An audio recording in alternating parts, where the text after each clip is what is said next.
கர்த்தருடைய பரிசுத்த நாமத்திற்கு ஸ்தோத்திரம். இன்னைக்கு நம்ம ஏசாயா 3வது அதிகாரம் 6வது வசனத்தை தியானிக்க இருக்கிறோம். ஏசாயா 3:6 ஜெபத்தோடு இந்த செய்திக்குள்ளே கடந்து செல்வோம். கடல் தானை நடுவாய் பிரித்த எங்கள் தேவனின் கரமே, தாங்கியாதையினால் வரையில் தயவாய் மாதயவாய், தயவாய் மாதயவாய், தாங்கியாதையினால் வரையில் தயவாய் மாதயவாய், தயவாய் மாதயவாய். நன்றியால் பாடிடுவாம், ஆமென், நன்றியால் பாடிடுவாம். நல்லவர் இயேசு நல்கிய எல்லா நன்மைகளை நினைத்தே, நல்லவர் இயேசு நல்கிய எல்லா நன்மைகளை நினைத்தே, உயிர்ப்பித்தே உயர்த்தினார் உன்னதம் வரைவுடன் சுதந்திரராய் இருக்க, உயிர்ப்பித்தே உயர்த்தினார் உன்னதம் வரை உடன் சுதந்திரராய் இருக்க. கிருபையின் மகாதானம் அது வரும் காலங்களில் விளங்க, காலங்களில் விளங்க. கிருபையின் மகாதானம் அது வரும் காலங்களில் விளங்க, காலங்களில் விளங்க. நன்றியால் பாடிடுவாம், ஆமென், நன்றியால் பாடிடுவாம். நல்லவர் இயேசு நல்கிய எல்லா நன்மைகளை நினைத்தே, ஜீவனை தியாகமாய் வைத்த பலர் கடும் சேவையில் மரித்தார். ஜீவனை தியாகமாய் வைத்த பலர் கடும் சேவையில் மரித்தார்.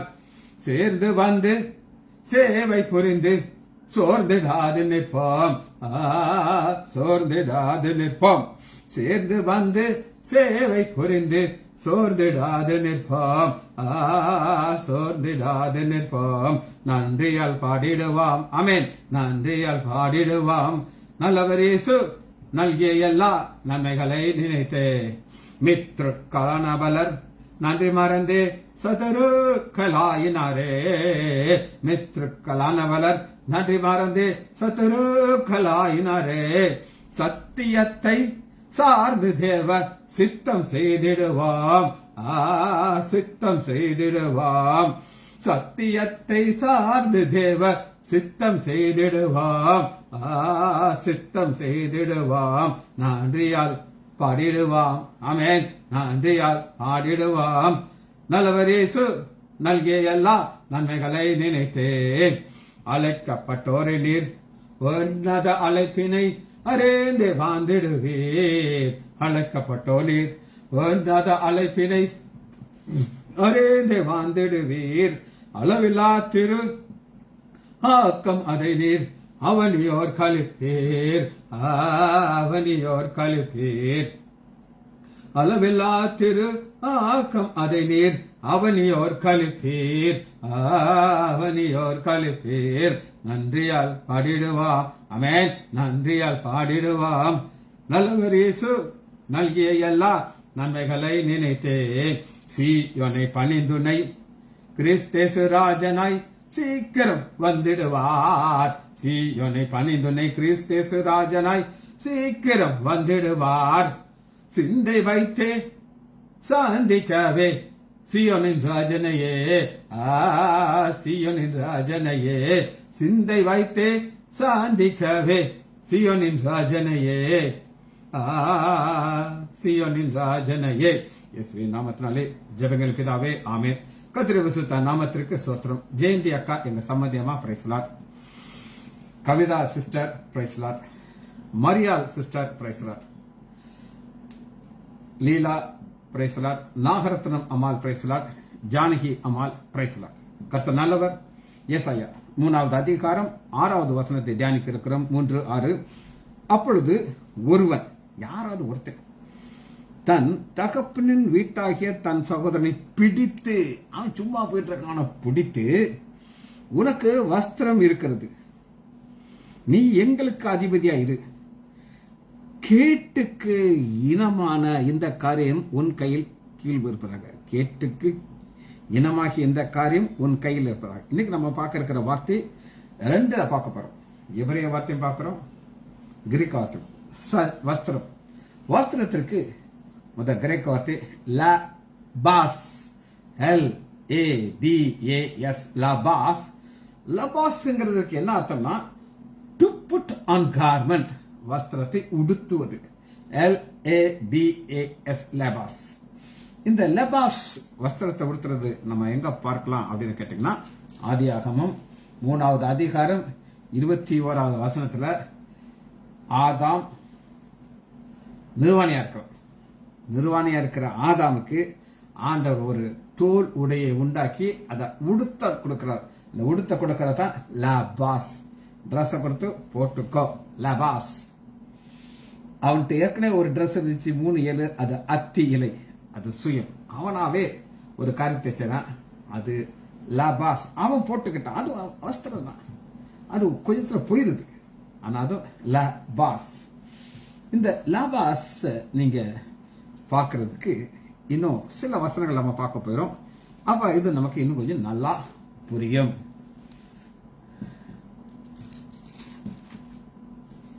ஆதியாகமம் 38வது அதிகாரம் 19வது வசனம்.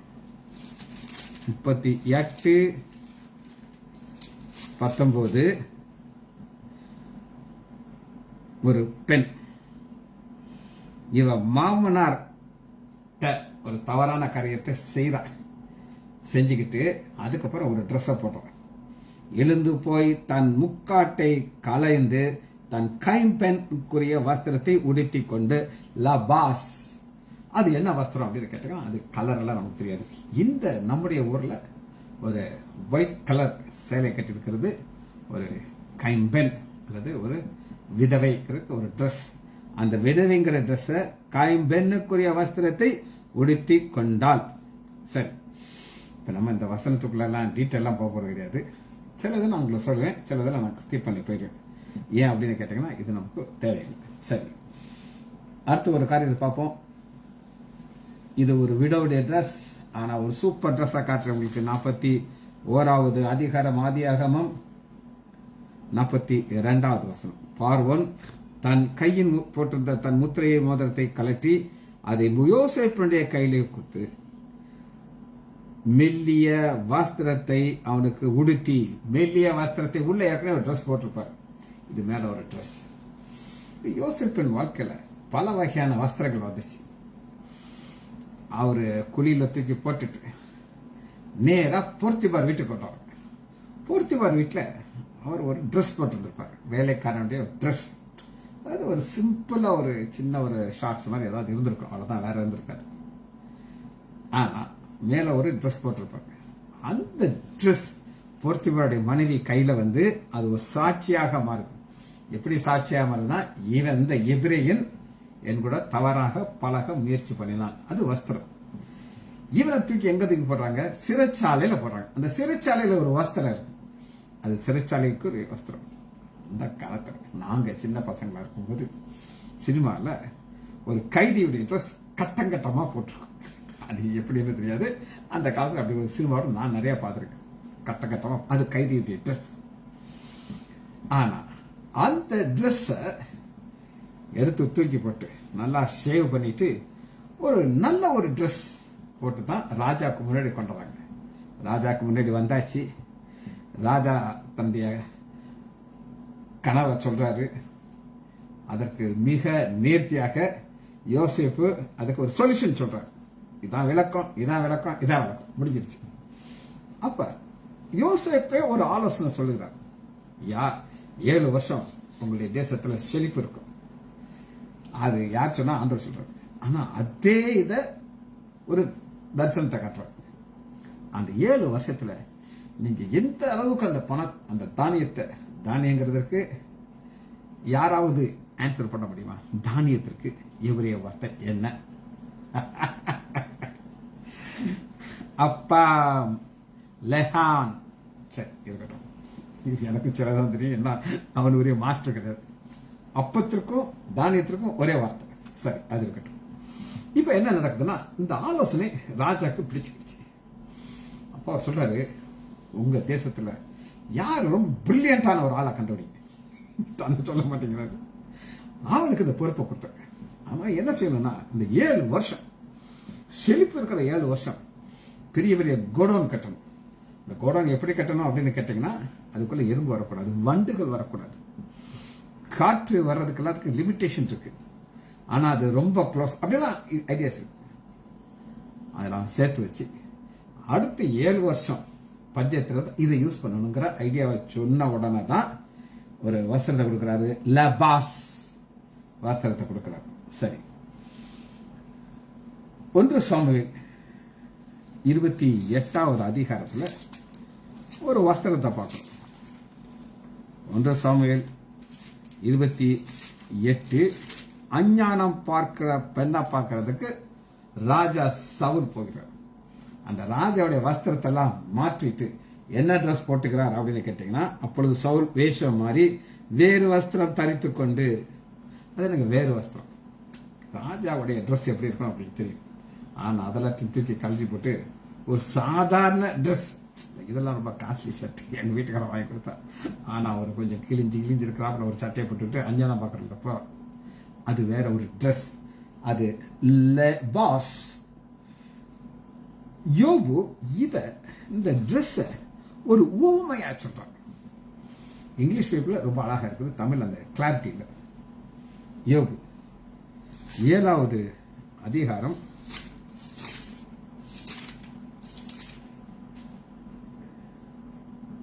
5வது வசனம். 7:5 என் மாமிசம் பூச்சிகளினால் அடைபட்ட புழுதியை மூடப்பட்டிருக்குது. இது கிளாரிட்டி இல்லை, ஆனா இங்கிலீஷ் பைபிள்ல ரொம்ப அழகா போட்டிருக்குது. எப்படி போட்டிருக்குதுன்னா, என் மாமிசம் புழு வேர்ம்ஸ் மூடி இருக்குது. பூச்சினா பறக்கிற பூச்சி எல்லாமே பூச்சி தான், ஆனா வேர்ம்ஸ் புழு என் ட்ரெஸ், என் உடம்பு ஃபுல்லா நான் எப்படி ஒரு ட்ரெஸ் போட்டிருக்கேனோ அந்த மாதிரி என்னுடைய ட்ரெஸ் என்ன புழு. நான் வாழ்க்கை அப்படி ஆரோசிக்கிறேன். சரி, எபிரேய வார்த்தை உங்களுக்கு நான் சொல்லிக் கொடுத்துட்டேன், அது லெபாஸ், LABAS.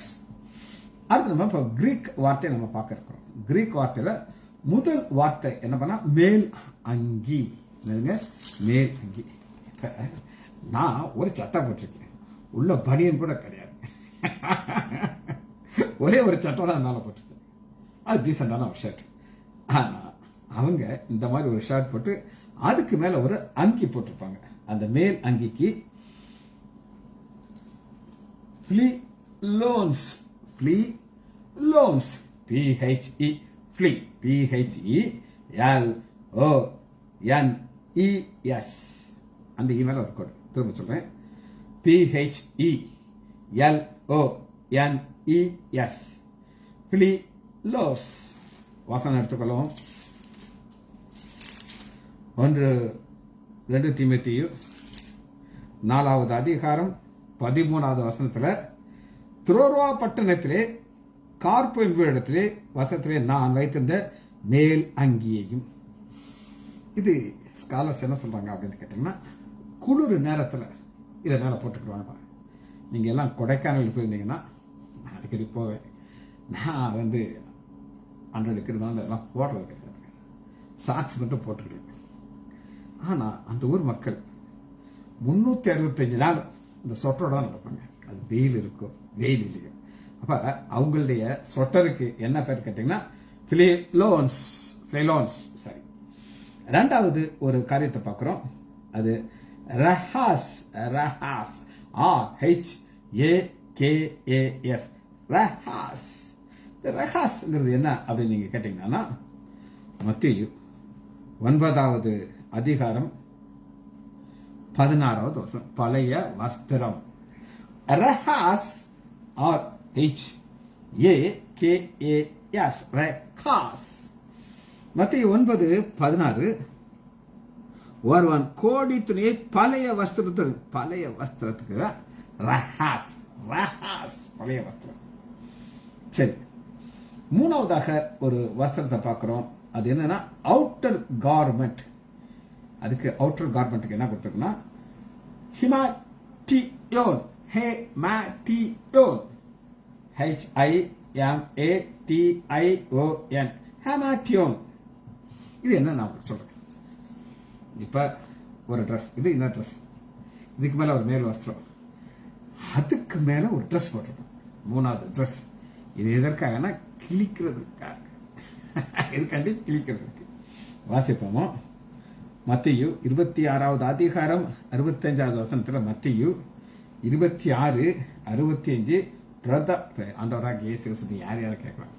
அவர் அப்படியே கான்பிடண்டா சொல்றாரு, நான் ஜீவனுள்ள தேவனுடைய குமாரன், அவர் வருகையில் நான் அவரோட வலது பரிசுத்தத்தில் இருப்பேன்னு சொன்ன உடனே இவன் என்ன செய்யறான், தன்னுடைய வஸ்திரத்தை கிழிக்கிறான். இந்த வஸ்திரத்தை கிழிக்கிறதுக்கு நம்ம டர்ன்னு கிழிக்கிறோம்னு எனக்கு கிடையாது. இதை எனக்கு ஒரு பாஸ்டர் ஒரு ரெஃபரல் பைபிள் இருந்து சொன்னார். அது என்ன நான் உங்களுக்கு சொல்றேன். அதாவது இந்த இடத்துல ஒரு பாக்கெட் மாதிரி ஒன்று வச்சிருப்பாங்க, ஒரு அட்டாச்மெண்ட் இருக்கும். அந்த அட்டாச்மெண்ட் வந்து சின்ன சின்ன தையல்னால வச்சிருக்கோம். இப்போ என் ஷர்ட்டெல்லாம் பார்த்தீங்கன்னா நல்லா ஸ்ட்ராங்காக தைச்சிருக்கோம். ஆனால் எதுக்காக இதை வச்சிருக்காங்கன்னா கிழிக்கிறதுக்காக வச்சிருக்காங்க. புரியுதாங்க? கிழிக்கிறதுக்காகவே அந்த மேல் அங்கேயே வருது. சும்மா இஷ்டத்துக்கு நம்ம கிழிச்சு போட்டோம்னா சட்டையை கட்டுப்படி ஆகுது.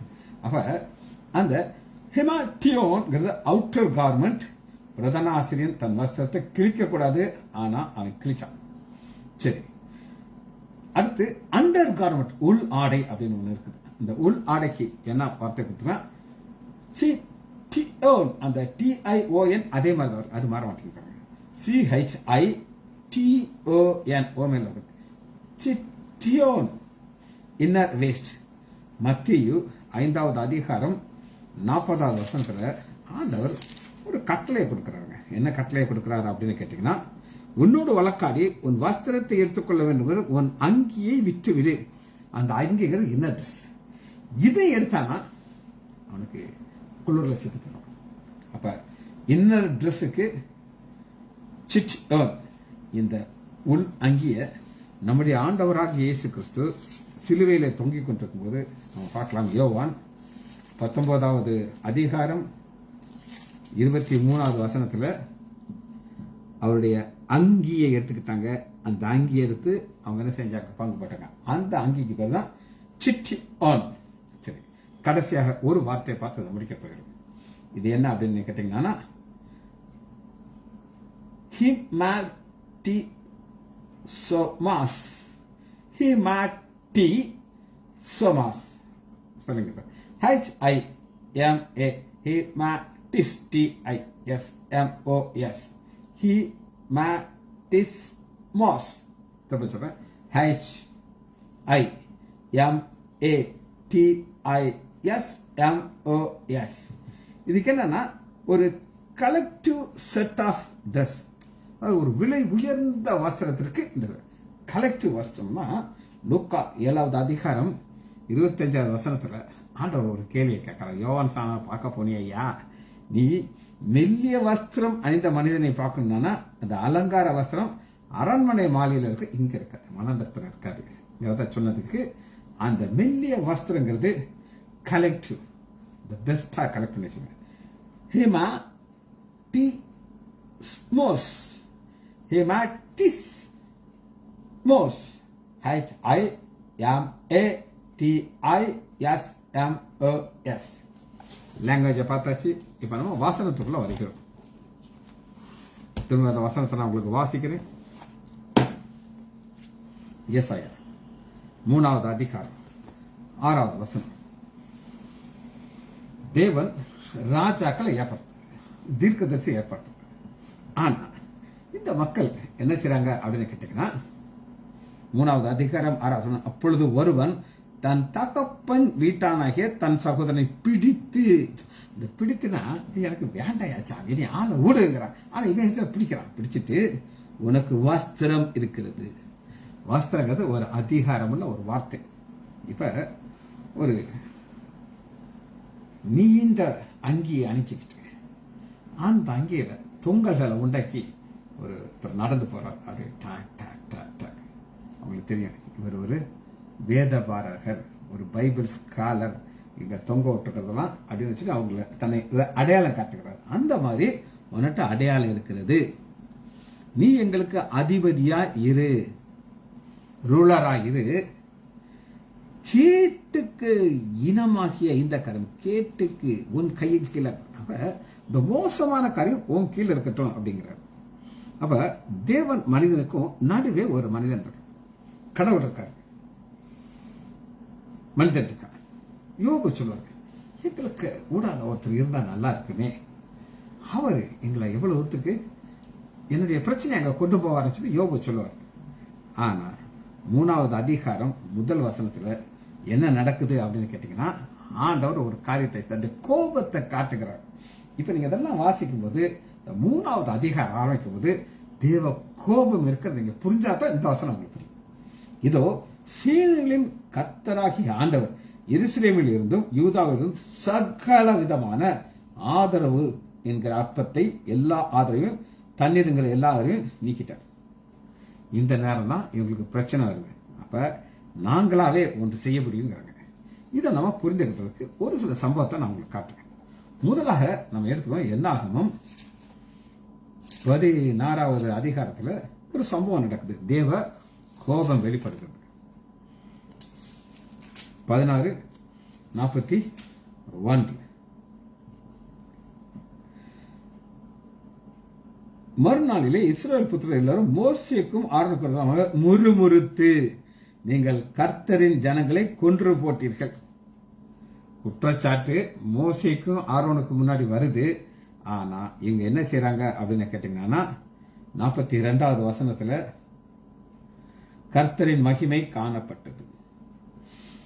கர்த்தரின் மகிமை காணப்படும் போது தான் பிள்ளைகளுக்கு பிரச்சனைனா ஆண்டவர் டாக்டர் வந்துடுறாரு. ஏன் பிள்ளையா நீ சண்டைக்கு போற அப்படின்னு நேரம் வந்துடுறாரு.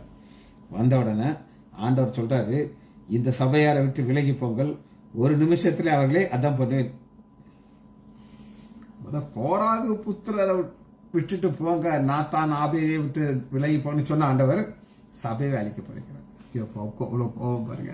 சபையை விட்டுட்டு நீ போயிருக்கப்பா 2 பேரும், நான் அழிக்க போறேன். உடனே அவர்கள் முகம் குப்புற விழுந்தார்கள்.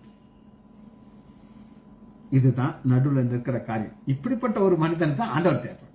ஆனா இவங்க என்ன சொல்றாங்க, நீ வாப்பா, உன்ட்ட ஒரு ட்ரெஸ் இருக்கு, நீ எங்களை என்ன செய்ய, தப்பாவது எங்களை வழி நடத்து அப்படிங்கிறாங்க. மோசே ஆரோனை நோக்கி, நீ தூப கலசத்தை எடுத்து பலிபீடத்தில் அக்னியை போட்டுக்கொண்டு போ. கர்த்தருடைய சன்னிதிலிருந்து கடும் கோபம் புறப்பட்டு வாதை தொடங்கிது. வாத தொடங்கின உடனே போய் நிற்கிறாரு பாருங்க. இதைத்தான் 48 செத்தவர்களுக்கும் உயிரோருக்கும் நடுவே நின்றார். இதாங்க இன்னைக்கு ஆண்டவர் தான் எதிர்பார்க்கிறார். ஒரு கூட்டம் மரித்திருக்குது, இன்னொரு கூட்டம் உயிரோடு இருக்குது. அவன் நடுவில் ஒரு ஆள் தேட்டாரு. ஆனா அவனுக்கு வஸ்திரம் மட்டும் இருந்தா காணாது, தேவை எதற்காக அவன் நிற்கிறான்னு புரியணும். 48வது வசனம், அப்பொழுது வாதை நிறுத்தப்பட்டது. சரி, ஒரு முதல் காரியத்தை உங்களுக்கு காட்டினேன். செத்தவங்க எவ்வளவு வரணும் பாத்தீங்கன்னா 14,700 பேர் மறிக்கிறாங்க. இப்ப ஒரு மெய்ப்பெண்ணை நான் உங்களுக்கு காட்ட போறேன். இந்த மெய்ப்பெண் என்ன செய்யறாரு அப்படின்னு நீங்க கேட்டீங்கன்னா, யாருக்கு நடுவில் நிற்கிறார் அப்படின்னு கேட்டீங்கன்னா, 1 சாமுவேல் 17வது அதிகாரம் 34வது வசனம். தாவீது சவுலை பார்த்து, உம்முடைய அடியான் என் தகப்பனுடைய ஆடுகளை மேய்த்துக் கொண்டிருக்கிற பொழுது ஒரு விசை சிங்கமும் ஒரு விசை கரடியும் வந்தது, மந்தையில் இருக்கிற ஒரு ஆட்டை பிடித்துக் கொண்டது. இப்ப இந்த தாவீது ஒரு மேய்ப்பர், வழக்கமாக இப்படி நடந்தார். இந்த மைனஸ் அக்கௌண்ட்ல வச்சுருவாங்க, உங்களுக்கு தெரியும், கணக்கு சிட்ட போடுவாங்க. எவ்வளவு வருமானம் வந்துச்சு, எவ்வளவு செலவு, நம்ம ஆலயத்திலாம் எழுதி போடுவாங்க. செலவுன்னு சொல்லி நிறைய லிஸ்ட் இருக்கும். ஒரு சில நினைக்க செலவெல்லாம் கொஞ்சம் வீணான செலவு மாதிரி நமக்கு தெரியுது. ஆனா நமக்கு அதுக்கு சம்பந்தம் கிடையாது. நாங்க வந்தது எதுக்கு, ஆண்டவர் தொழுது ஓட்டு அந்த மனசு, அந்த இன்னர் மேன் சொல்லும், கொஞ்சம் செலவு ஜாஸ்தி செய்யறாங்களோ அப்படின்னு சொல்லி. ஆனா இப்படித்தான் அந்த மேய்ப்பன் மைனஸ்ல எழுதி வச்சுக்கணும்.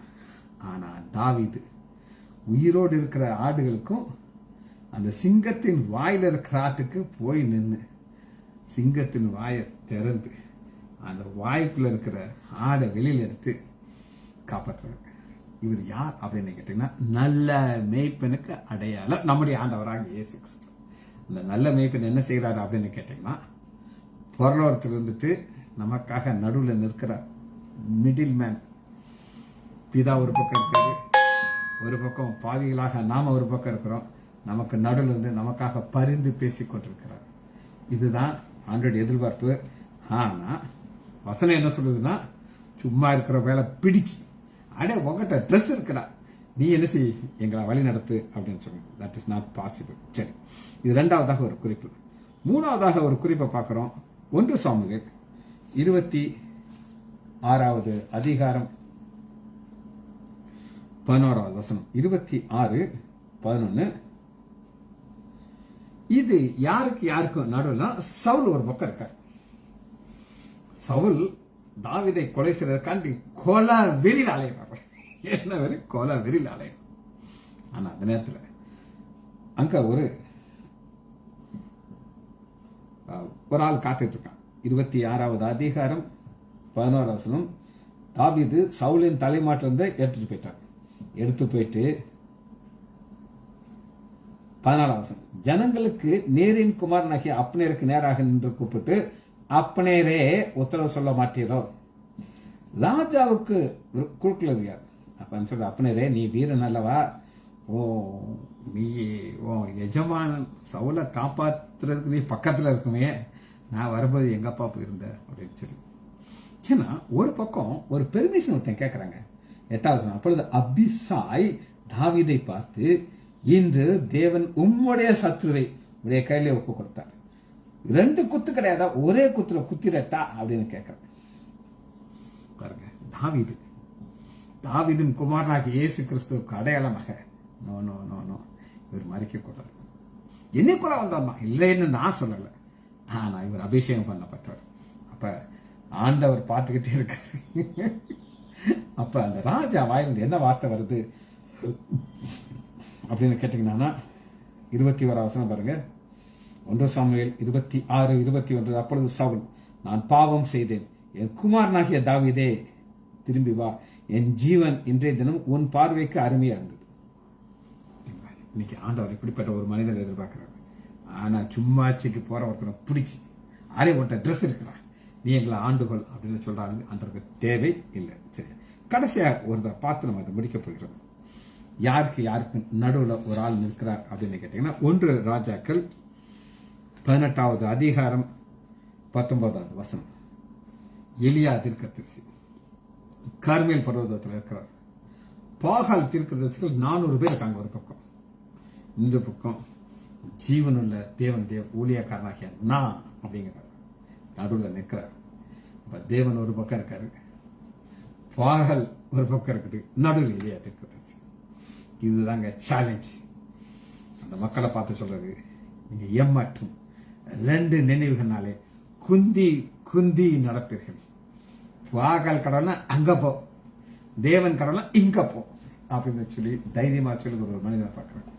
அவர் சொல்றாரு, நான் ஒரு ஐடியா சொல்றேன், நம்ம பலி செலுத்துவோம். அந்த பலி செலுத்துற மிருகத்தை வானத்திறந்த அக்னி வந்து அதை பட்சி தானே, அதான் கடவுள். சேலஞ்ச் பண்ணி அந்த சேலஞ்சை நடத்தி காட்டினாரு. நடத்தி காட்டிட்டு என்ன நடக்குதுன்னா, 39 1 ராஜாக்கள் 18:39. ஜனங்கள் எல்லாரும் அதை கண்டபொழுது மூகாம் குப்பர விழுந்தது, கர்த்தரே தெய்வம், கர்த்தரே தெய்வம் என்றார். கர்த்தரே தெய்வம், கர்த்தரே தெய்வம்.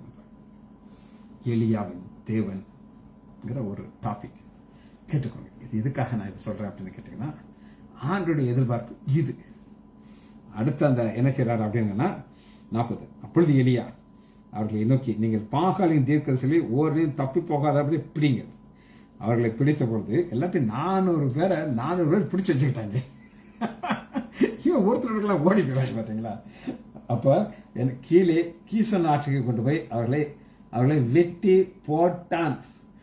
ஒரு எலியா 400 தீர்க்கதரிசியை காலி பண்ணிட்டான். பயம் கிடையாது, ஏன் நீ கண்டு போய் அங்க போய் வெட்டி விடாதீங்க. சரி,